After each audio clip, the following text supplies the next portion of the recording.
Good morning, Daniel, from my Morning, Munich Marco. suburbs. How are you doing? Very good. Thanks a lot. How about you? Yeah, not too bad. We've just been thinking, it's been a little while since the last session. When I just did the slides for our session today, I realized it's been another 4 weeks. So it seems we're all busy, aren't we? We are, yeah. So all the new exciting startups demand our full attention, but it's great we can do a quick wrap up, huh? Because also a lot of things are happening around China. Yeah, absolutely. I mean, you see, the Economist thought Xi Jinping is now not really riding a dragon. It's maybe more like a dragon snail of sorts, what it looks like. There's a lot of reporting going on. I think it was sort of worth our time to quickly sort of look into what's going on. I mean, the Economist basically was asking the question of like what's going on? I mean, it all looked so promising after the sudden COVID opening, and we were all hoping for a nice recovery, some revenge spending as they called it, and then it kind of didn't go anywhere. And now there's a lot of headlines out there in international newspapers about the Chinese economy and where it's going and whether there's going to be a stimulus. It doesn't look like it's going to happen. And so the question really is, as the Economist poses it, why is does the government keep making these mistakes, right? Like, why is it not going up? And the answer really for these guys is, and I think, like, as the way we talk about these things, it's really sort of the overarching priority of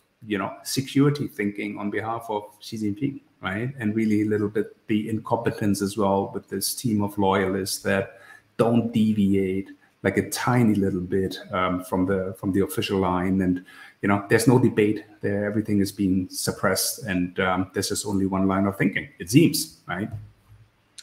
Yeah, so this is from The Economist, right, Mirko? This article, but it's really quite interesting to see. I mean, the last couple of days or weeks, how many big stories about Chinese economies, let's say, being at the brink or being doomed or going towards a very critical direction coming up, right? And I think both of us, right, for 20 plus years in China, we have seen so many times that China was declared by media to be doomed, and people talking up a crisis and the end of the miracle and so on.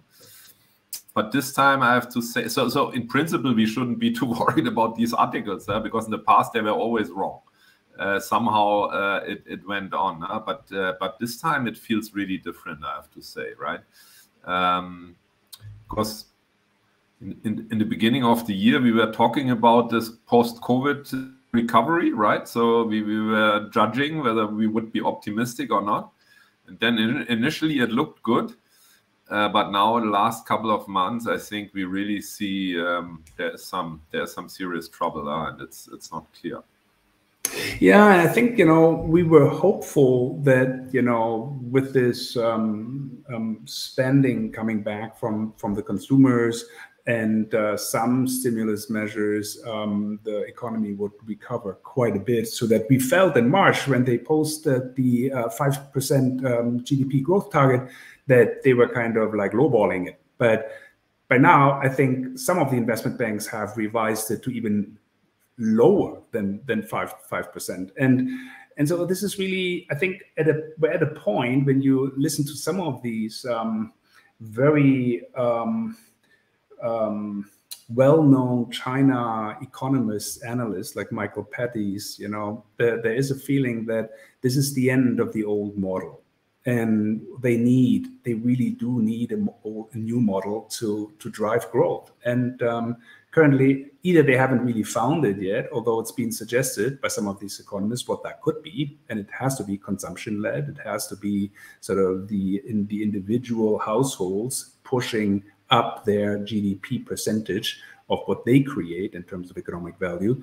But so far, it looks like they not going to do anything. And it seems like they're really not into doing this whole sort of consumer giving out vouchers or cash to the general public. That's not something that they're really into. As you can see from these numbers here in terms of, consumption expenditure, China is just a laggard, right? It's way too low, and the people don't trust. They just don't know what's going to happen. They're insecure.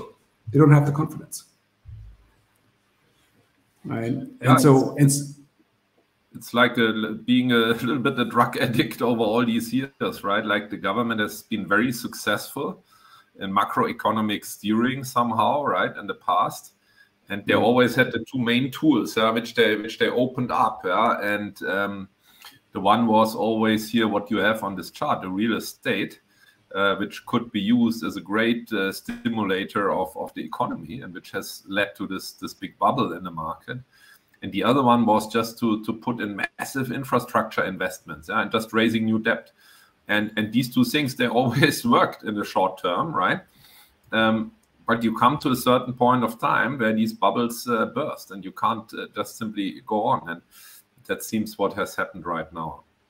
Yeah, because you've seen the high GDP contribution from real estate. This is the chart of Country Garden, one of the biggest, or used to be the biggest real estate developer. They went from $16 to 0.8, to basically penny stock, right? And it's just sort of symbolic of what's going on in the market. And the same is true for the local governments, just the debt that's been piled on, as you just mentioned, for these infrastructure investments, where they basically opened these local government financing vehicles, private companies that would raise debt funding in the market, right, with bonds. Yeah. And this is not working anymore. I mean, they're mostly non-productive asset investments. And so it's got to stop.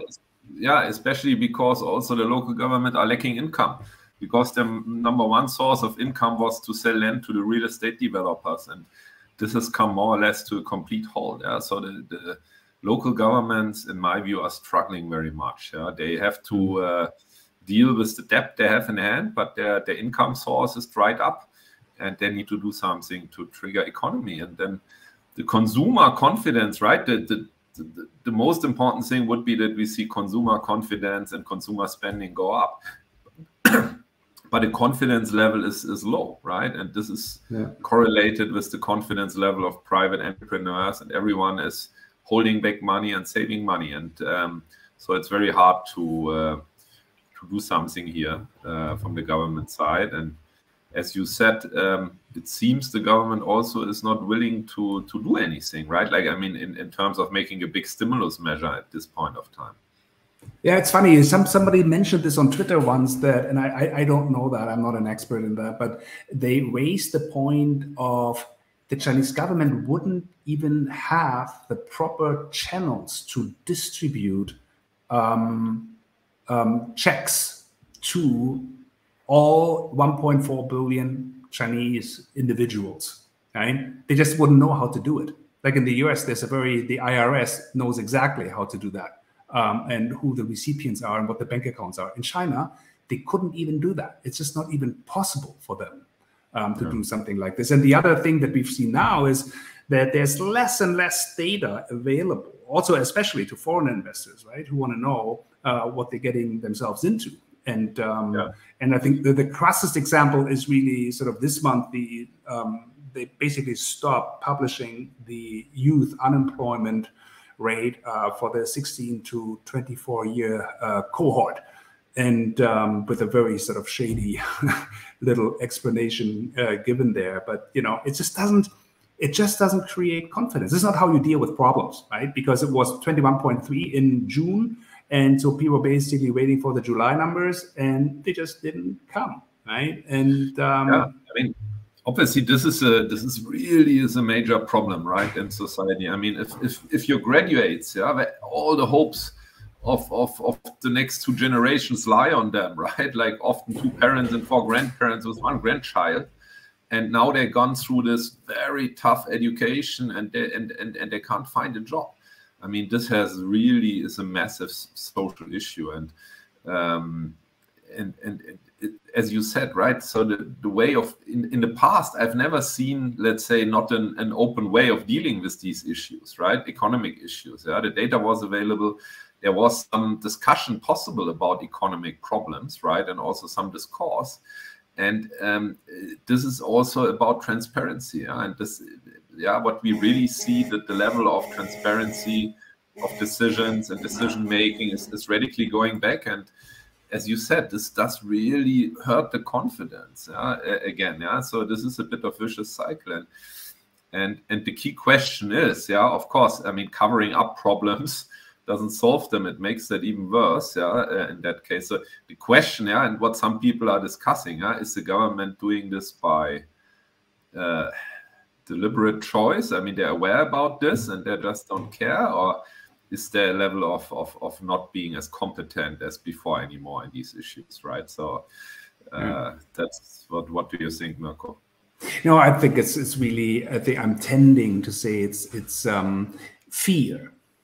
I think people in the bureaucracy are struck with fear. There is just so much fear around all these sensitive topics that nobody wants to be held accountable or be responsible for anything that has been published and now looks negative, because, you know, they try to have that sort of beautiful China narrative, and it's not everything is beautiful. Neither it is in Germany or in the US, right? But just sort of deleting it and basically silencing economists on Weibo who talk about these issues, or a professor who even claimed at Beida that the unemployment ratio is even higher, suggested that it's around 46%.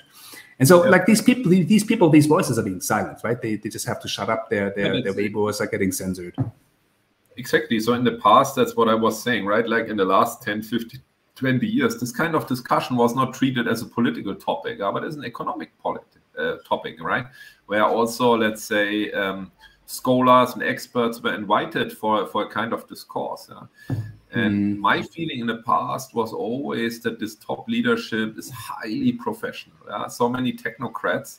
But what we have seen now is this last leadership level, that this has gone down, right? That the level of expertise in the top level, I think, has decreased a little bit.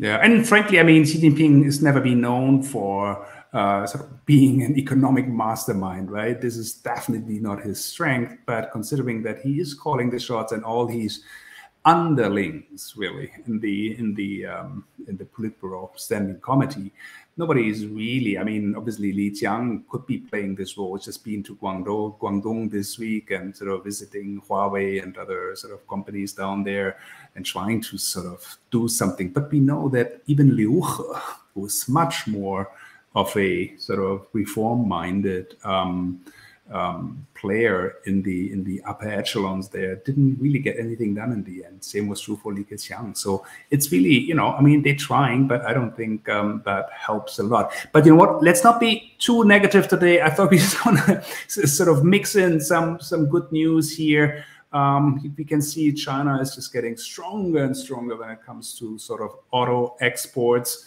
and overtaking everybody else, especially when it comes to new energy vehicles, which is kind of like the plug-in hybrids and the electric vehicles. And so I know that this is really sort of your home territory, and I've heard some big events are coming up. You're right, Mirko. So you're right, of course. This is really a highlight, and I think this is also really a line of hope for the Chinese economy, to become a real global player on the stage, right? And we talked about this many times here on our channel. You can check our other videos, right?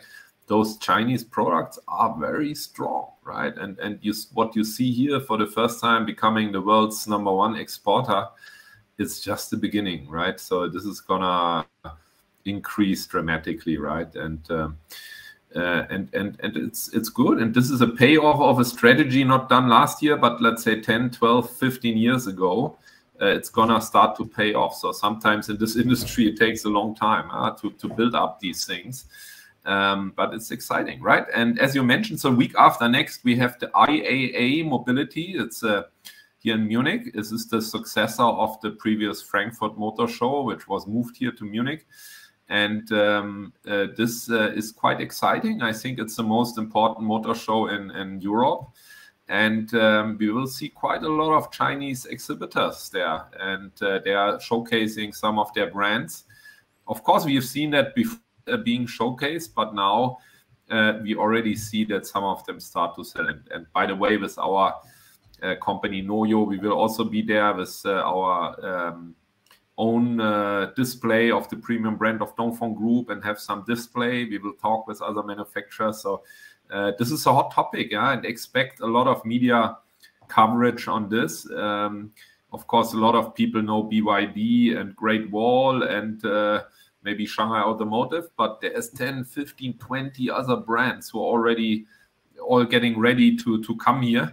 And I think still there is a very small understanding of what's really going on, who is coming, who is behind that, what are the products. So it's going to be exciting. And I guess next week we might do a small preview episode of that and also cover the news from the motor show for you later here on the channel.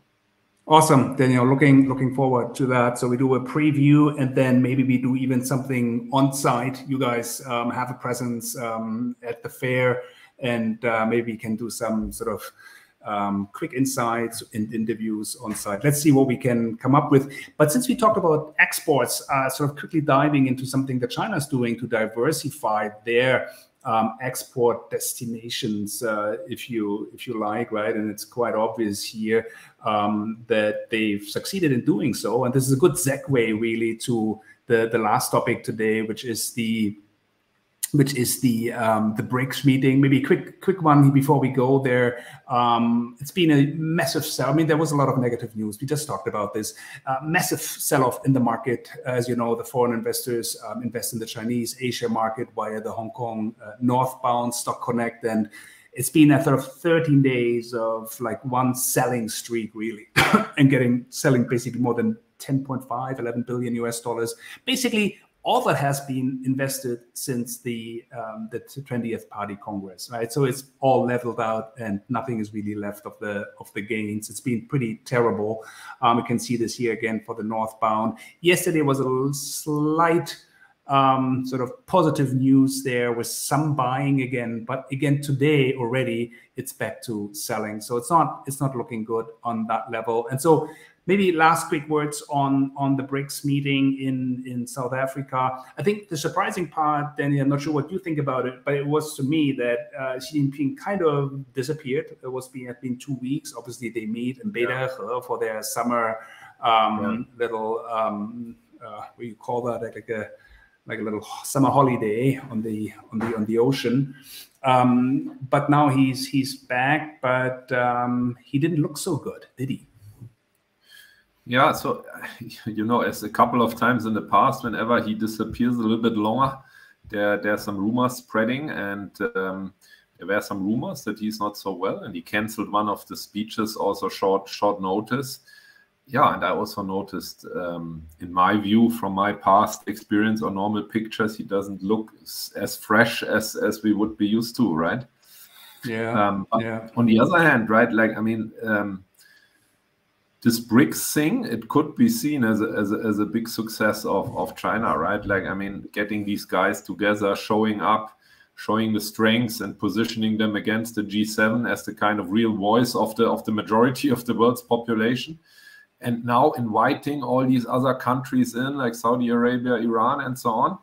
So I'm sure that he himself sees this as a big success for China, right? To be able to leverage this kind of connection, yeah, as a kind of counterpole to the traditional Western powers. Yeah, and among these five guys, frankly, he was the one pushing for the expansion, and now these 6 other countries have been invited, and so for him, that's, I think, a massive diplomatic success. Getting Saudi Arabia in, for instance, and Iran, those 2 guys where they just brokered the peace deal, so for sure it is. It was worrying though. Everybody's sort of speculating a little bit about his health. The major speech was not done by himself. The Commerce Minister Wang Wentao delivered it on his behalf. And so there was a lot of speculation. I mean, it's only the second time that he left the country in this year. It's March. He's been to Russia, seeing his old friend Putin.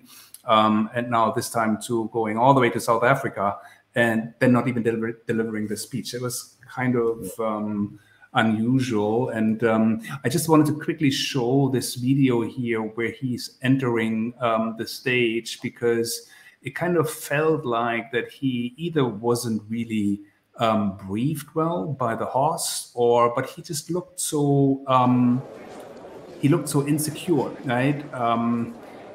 He still had some security guys outside who tried to maneuver their way in, but they wouldn't let him. And then he stops again. He's unsure of what to do, is turning around one more time.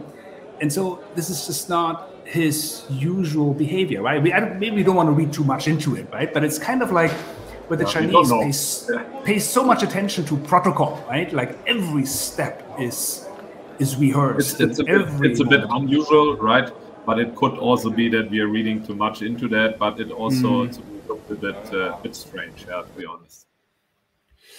But anyhow, for him, it was a success, I think, to sort of round it off today. Quick look at this chart here. I mean, both of us, we've studied in China, studied Chinese language 30 years ago. And so it seems China is not really Chinese also, like it's not that popular anymore as a foreign language to be learned. I mean, what's going on? Yeah, I mean, it's not a surprise, right? Like, I think the soft power is not really working so well. I mean, it's a pity. I mean, I think both of us, we love the culture, the country, and the people. But what's happened over the last years, including COVID, I think, and also the conflict with the US, the conflict in Ukraine, where China is seen as a supporter of Russia, I mean, it leads to a, let's say, deteriorating image of China in Western countries, right? And I never thought it could be worse, than all these years. I always already encountered a lot of negative views, and in the past I tried to sometimes let my friends and peers know that the things are not always black and white, but also gray, right? But I think this can be seen as a kind of, let's say, PR failure, at least in the US, right, and Europe, that is not going into a good direction. No? Yeah, and as you said, the soft power thing is something that is relevant, as you can see in the case with the Koreans here. I mean, there's something about their video games, about their Netflix series, and where people really getting to K-pop. And there's a lot of stuff, culturally speaking, that makes people really curious about this small country over there. And so the language is on the up, right? And China's down. But as you mentioned earlier, I mean, Germany is down here as well in sort of relative terms, but still quite a good presence in absolute terms. So not too bad. Germany needs to also work on their soft power, right? Exactly. Work cut out for themselves. Daniel, I think this was a good session. Thank you for your time today, and I think we'll see each other again next week for a quick preview for the ERR here in Munich. Looking very much forward to that. Yeah, thank you all, and please be so kind. Leave your comments and your like for us. That would be highly appreciated. Thanks a lot. Awesome. Thanks, Daniel. Bye-bye.